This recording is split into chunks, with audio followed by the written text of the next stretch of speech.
ಕಷ್ಟ ಇದೆ ಅಂತ ಕಣ್ಣೀರು ಹಾಕಿದ್ರು ಯಾರೂ ನಿಮಗೆ ಸಾಲ ಕೊಡ್ಲಿಲ್ವಾ?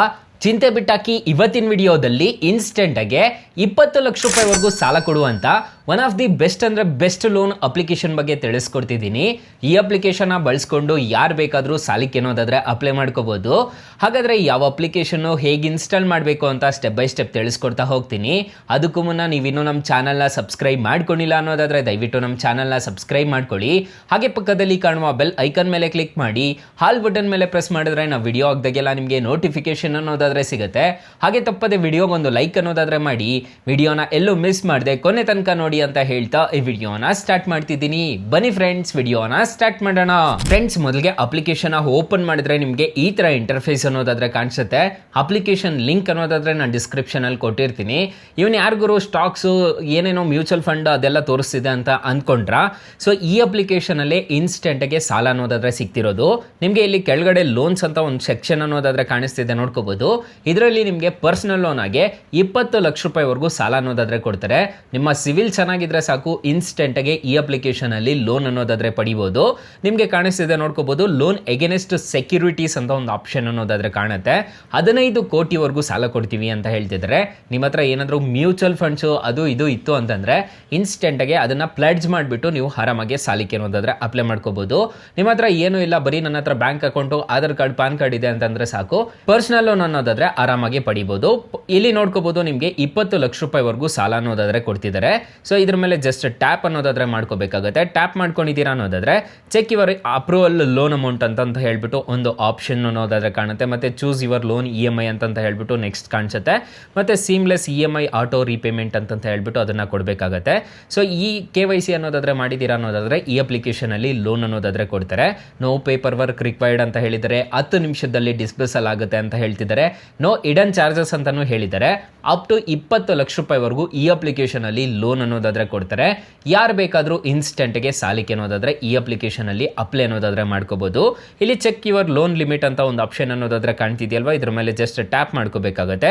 Hello, access to your investment is the best loan offer ಅಂತ ಹೇಳ್ಬಿಟ್ಟು ಕಾಣಿಸ್ತಿದೆ. ಅಕ್ಸೆಪ್ಟ್ ಅಂಡ್ ಕಂಟಿನ್ಯೂ ಅಂತ ಹೇಳ್ಬಿಟ್ಟು ಕೊಡ್ತೀನಿ. ನನಗೆ 9 ಲಕ್ಷ ರೂಪಾಯಿವರೆಗೂ ನಾನು ಸಾಲ ಪಡಿಬಹುದು ಅಂತ ಹೇಳ್ತಿದ್ದಾರೆ. ಇಲ್ಲಿ ನೋಡ್ಕೋಬಹುದು, ನಿಮಗೆ ಡೀಟೇಲ್ಸ್ ಅನ್ನೋದಾದ್ರೆ ಕಾಣಿಸುತ್ತೆ. 36 ತಿಂಗಳಿಗೆ ಎಷ್ಟಾಗುತ್ತೆ, 30 ತಿಂಗಳಿಗೆ ಎಷ್ಟಾಗುತ್ತೆ, 24 ತಿಂಗಳಿಗೆ ಎಷ್ಟಾಗುತ್ತೆ ಅಂತ ಹೇಳ್ಬಿಟ್ಟು ಇಲ್ಲೇ ನಿಮಗೆ ಕಾಣಿಸ್ತಿದೆ, ನೋಡ್ಕೋಬಹುದು. ಅಪ್ ಟು 9 ಲಕ್ಷ ರೂಪಾಯಿವರೆಗೂ ಸಾಲ ಕೊಡ್ತೀವಿ ಅಂತ ಹೇಳ್ತಿದ್ರೆ, ನಾನು ಡೈರೆಕ್ಟಾಗಿ ಟೇಕ್ ಲೋನ್ ಮೇಲೆ ಕ್ಲಿಕ್ ಮಾಡ್ಕೊಂಡಿದ್ದೀನಿ ಅನ್ನೋದಾದ್ರೆ, ನನ್ನ ಸೆಲ್ಫಿ ಮತ್ತು ನಾನು KYC ಅನ್ನೋದಾದ್ರೆ ಅಪ್ಲೋಡ್ ಮಾಡಿದ್ದೀನಿ ಅನ್ನೋದಾದ್ರೆ, ನಾನು ಆಧಾರ್ ಕಾರ್ಡ್ ಅಪ್ಲೋಡ್ ಮಾಡಿದ್ದೀನಿ ಅನ್ನೋದಾದ್ರೆ ಈ ಅಪ್ಲಿಕೇಶನಲ್ಲಿ ನನಗೆ 9 ಲಕ್ಷ ರೂಪಾಯಿವರೆಗೂ ಸಾಲ ಅನ್ನೋದಾದ್ರೆ ಕೊಡ್ತಾರೆ. ಈ ಅಪ್ಲಿಕೇಶನು ಇನ್ವೆಸ್ಟ್ಮೆಂಟ್ ಮಾಡೋ ಅಪ್ಲಿಕೇಶನ್ ಆಗಿರುತ್ತೆ.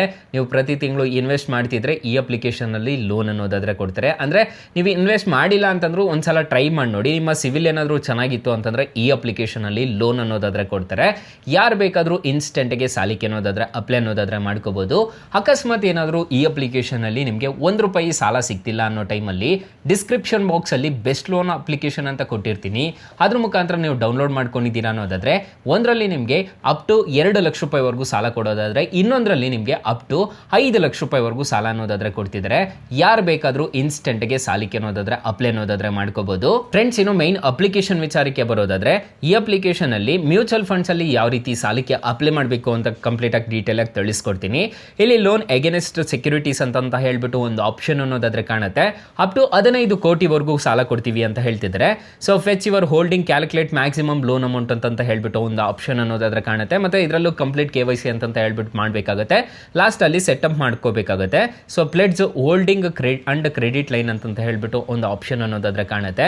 ನೀವೇನಾದರೂ ತಿಂಗಳ ಮ್ಯೂಚುವಲ್ ಫಂಡ್ನ ಇನ್ವೆಸ್ಟ್ ಮಾಡ್ತಿದ್ದೀರಾ ಅನ್ನೋದಾದ್ರೆ ಇದರಲ್ಲಿ ನಿಮಗೆ ಸಾಲ ಅನ್ನೋದಾದ್ರೆ ಕೊಡ್ತಾರೆ. ಅದನ್ನ ಅಡ ಇಟ್ಬಿಟ್ಟು ನೀವು ಆರಾಮಾಗಿ ಸಾಲಕ್ಕೆ ಅನ್ನೋದಾದ್ರೆ ಅಪ್ಲೈ ಮಾಡ್ಕೋಬಹುದು. ಡಿಸ್ಬರ್ಸಲ್ ವಿತಿನ್ ಮಿನಿಟ್ಸ್ ಅಂತ ಹೇಳ್ಬಿಟ್ಟು ಹೇಳ್ತಿದ್ದಾರೆ. ಯಾಕಂತಂದ್ರೆ ಬೇಗ ಸಾಲ ಅನ್ನೋದಾದ್ರೆ ಕೊಡ್ತಾರೆ. ನಿಮ್ಮ ಮ್ಯೂಚುವಲ್ ಫಂಡ್ ಅನ್ನೋದಾದ್ರೆ ಲಿಂಕ್ ಆಗಿದೆ ಅಂತಂದ್ರೆ ಇನ್ಸ್ಟೆಂಟ್ ಆಗಿ ಲೋನ್ ಅನ್ನೋದಾದ್ರೆ ಕೊಡ್ತಾರೆ. ಇನ್ಸ್ಟೆಂಟ್ ಓನ್ಲಿ ವಿತ್ಡ್ರಾಲ್ ಅಂತ ಹೇಳ್ಬಿಟ್ಟು ಒಂದು ಆಪ್ಷನ್ ಅನ್ನೋದಾದ್ರೆ ಕಾಣುತ್ತೆ. ಇನ್ವೆಸ್ಟ್ ರಿಮೈನಿಂಗ್ ಇಂಟರಾಕ್ಟ್ ಅಂತ ಹೇಳ್ಬಿಟ್ಟು ನಿಮಗೆ ಒಂದು ಆಪ್ಷನ್ ಅನ್ನೋದಾದ್ರೆ ಕಾಣುತ್ತೆ. ಇಲ್ಲಿ ಬೈ ಕ್ಲಿಕ್ಕಿಂಗ್ ಅಂತ ಹೇಳ್ಬಿಟ್ಟು ಒಂದು ಆಪ್ಷನ್ ಕಾಣುತ್ತೆ. ಫೆಚ್ ಲಿಮಿಟ್ ಅಂತ ಹೇಳ್ಬಿಟ್ಟು ನಾನು ಕ್ಲಿಕ್ ಮಾಡಿದ್ದೀನಿ ಅನ್ನೋದಾದ್ರೆ ನನಗೆ ಎಷ್ಟು ಲಿಮಿಟ್ ಕೊಡ್ತಾರೆ ಅನ್ನೋದು ನಿಮಗೆ ಇಲ್ಲೇ ಕಾಣಿಸ್ಬಿಡುತ್ತೆ. ಈ ತರ 15 ಕೋಟಿವರೆಗೂ ನೀವು ಸಾಲಕ್ಕೆ ಅನ್ನೋದಾದ್ರೆ ಅಪ್ಲೈ ಮಾಡ್ಕೋಬಹುದು. ನಿಮ್ಮ ಹತ್ರ ಮ್ಯೂಚುವಲ್ ಫಂಡ್ಸ್ ಇದ್ರೆ ಸೊ ಇನ್ಸ್ಟೆಂಟ್ ಆಗಿ ಈ ಅಪ್ಲಿಕೇಶನ್ ಅಲ್ಲಿ ಲೋನ್ ಅನ್ನೋದಾದ್ರೆ ಪ್ರೊವೈಡ್ ಮಾಡ್ತಾರೆ. ಸೊ ತುಂಬಾ ಒಳ್ಳೆ ಅಪ್ಲಿಕೇಶನ್ ಅಂತ ಹೇಳ್ತೀನಿ. ಆರಾಮಾಗಿ ರಿಜಿಸ್ಟರ್ ಅನ್ನೋದಾದ್ರೆ ಮಾಡ್ಕೊಳ್ಳಿ. ಸೊ ಡಿಸ್ಕ್ರಿಪ್ಷನ್ ಅಲ್ಲಿ ಲಿಂಕ್ಸ್ ಎಲ್ಲ ಕೊಟ್ಟಿರ್ತೀನಿ, ಅದ್ರ ಮುಖಾಂತರ ಡೌನ್ಲೋಡ್ ಅನ್ನೋದಾದ್ರೆ ಮಾಡ್ಕೋಬಹುದು. ಇನ್ನು ಈ ಅಪ್ಲಿಕೇಶನ್ ಅಲ್ಲಿ ಇಂಟ್ರೆಸ್ಟ್ ರೇಟ್ಸ್ ಎಲ್ಲ ಹೇಗಿರುತ್ತೆ ಅಂತ ಕಂಪ್ಲೀಟ್ ಆಗಿ ಡೀಟೇಲ್ ಆಗಿ ತಿಳಿಸ್ಕೊಡ್ತೀನಿ ಬನ್ನಿ. ಈ ಅಪ್ಲಿಕೇಶನ್ ಅಲ್ಲಿ 50,000 ರೂಪಾಯಿ ನೀವು ಏನಾದರೂ ಸಾಲ ತಗೊಂತಿದ್ದೀರಾ ಅನ್ನೋದಾದ್ರೆ 3 ತಿಂಗಳಿಂದ 60 ತಿಂಗಳವರೆಗೂ ನಾನು ಟೆನ್ಯೂರ್ ಕೊಡ್ತಾರೆ ಅಂತ ಹೇಳಿದೆ. 50,000 ರೂಪಾಯಿ 1 ವರ್ಷ 12 ತಿಂಗಳೇನಾದರೂ ಟೆನ್ಯೂರ್ ತಗೊಂತಿದ್ದೀರಾ ಅನ್ನೋದಾದ್ರೆ ರೇಟ್ ಆಫ್ ಇಂಟ್ರೆಸ್ಟ್ ರೇಟ್ ನೋಡೋದಾದ್ರೆ 15% ಅನ್ನೋದಾದ್ರೆ ಇರುತ್ತೆ. ಪ್ರೊಸೆಸಿಂಗ್ ಫೀಸ್ ನೋಡೋದಾದ್ರೆ 1,000 ರೂಪಾಯಿ ಅನ್ನೋದಾದ್ರೆ ಚಾರ್ಜ್ ಮಾಡ್ತಾರೆ. ಟೋಟಲ್ ಇಂಟ್ರೆಸ್ಟ್ ರೇಟ್ ಆಗೋದು 4,156 ರೂಪಾಯಿ ಅನ್ನೋದಾದ್ರೆ ಟೋಟಲ್ ಇಂಟ್ರೆಸ್ಟ್ ರೇಟ್ ಅನ್ನೋದಾದ್ರೆ ಆಗುತ್ತೆ. ಪ್ರತಿ ತಿಂಗಳು EMI ನೋಡೋದಾದ್ರೆ 4,513 ರೂಪಾಯಿ ತರ ನೀವು ಕಟ್ಕೊಂಡು ಹೋಗ್ಬೇಕಾಗುತ್ತೆ. APR ರೇಂಜ್ ನೋಡೋದಾದ್ರೆ 18.89% ಅನ್ನೋದಾದ್ರೆ APR ರೇಂಜ್ ಅನ್ನೋದಾದ್ರೆ ಇರುತ್ತೆ. ನಿಮಗೆ ಡಿಸ್ಪೋಸಲ್ ಆಗೋ ಅಮೌಂಟು ನಿಮ್ಮ ಅಕೌಂಟ್ಗೆ ಬರೋ ಅಮೌಂಟು 49,000 ರೂಪಾಯಿ ನಿಮ್ಮ ಕೈಗೆ ಬರುತ್ತೆ. ನೀವು ಟೋಟಲ್ ರಿಪೇಮೆಂಟ್ ಮಾಡಬೇಕಾಗಿರೋದು 54,156 ರೂಪಾಯಿ ಅನ್ನೋದಾದ್ರೆ ನೀವು ಟೋಟಲ್ ರಿಪೇಮೆಂಟ್ ಅನ್ನೋದಾದ್ರೆ ಮಾಡ್ಕೋಬೇಕಾಗುತ್ತೆ. ಸೊ ಈ ಅಪ್ಲಿಕೇಶನ್ ಲಿಂಕ್ ಅನ್ನೋದಾದ್ರೆ ನಾನು ಡಿಸ್ಕ್ರಿಪ್ಷನ್ ಅಲ್ಲಿ ಕೊಟ್ಟಿರ್ತೀನಿ. 4.8 ರೇಟಿಂಗ್ಸ್ ಅನ್ನೋದಾದ್ರೆ ಅಪ್ಲಿಕೇಶನ್ಗಿದೆ. 10 crore ಪ್ಲಸ್ ಡೌನ್ಲೋಡ್ಸ್ ಅನ್ನೋದಾದ್ರೆ ಈ ಅಪ್ಲಿಕೇಶನ್ಗಿದೆ. ಅಪ್ಲಿಕೇಶನ್ ನೇಮ್ ನೋಡೋದಾದ್ರೆ grow stocks mutual funds and IPO ಅಂತ ಸರ್ಚ್ ಮಾಡಿದ್ರೆ ಸಾಕು, ಅಥವಾ ಗ್ರೋ ಅಂತ ಸರ್ಚ್ ಮಾಡಿದ್ರು ಈ ಅಪ್ಲಿಕೇಶನ್ ನಿಮ್ಗೆ ಸಿಗುತ್ತೆ. ಈ ಅಪ್ಲಿಕೇಶನ್ ಇನ್ಸ್ಟಾಲ್ ಮಾಡ್ಕೊಂಡು ರಿಜಿಸ್ಟರ್ ಮಾಡ್ಕೊಂಡು ನಾನು ಹೇಳಿರೋ ಸ್ಟೆಪ್ಸ್ನ ಫಾಲೋ ಮಾಡಿದ್ರೆ ನಿಮಗೆ ಇನ್ಸ್ಟೆಂಟ್ ಆಗಿ ಲೋನ್ ಅನ್ನೋದಾದ್ರೆ ಕೊಡ್ತಾರೆ. ಯಾರು ಬೇಕಾದರೂ ಸಾಲಕ್ಕೆ ಅನ್ನೋದಾದ್ರೆ ಅಪ್ಲೈ ಮಾಡ್ಕೋಬಹುದು. ಸೊ ಗೈಸ್ ಇಷ್ಟು ಹೇಳ್ತಾ ಈ ವಿಡಿಯೋನ ಹೆಂಡ್ ಮಾಡ್ತಿದ್ದೀನಿ. ಈ ವಿಡಿಯೋ ಏನಾದರೂ ಇಷ್ಟ ಆಗಿದ್ರೆ ದಯವಿಟ್ಟು ಲೈಕ್ ಮಾಡಿ, ಶೇರ್ ಮಾಡಿ, ಸಬ್ಸ್ಕ್ರೈಬ್ ಮಾಡ್ಕೊಳ್ಳಿ. Thank you for watching. Bye. ಮುಂದಿನ ವಿಡಿಯೋದಲ್ಲಿ ಸಿಗೋಣ. ಜೈ ಹಿಂದ್.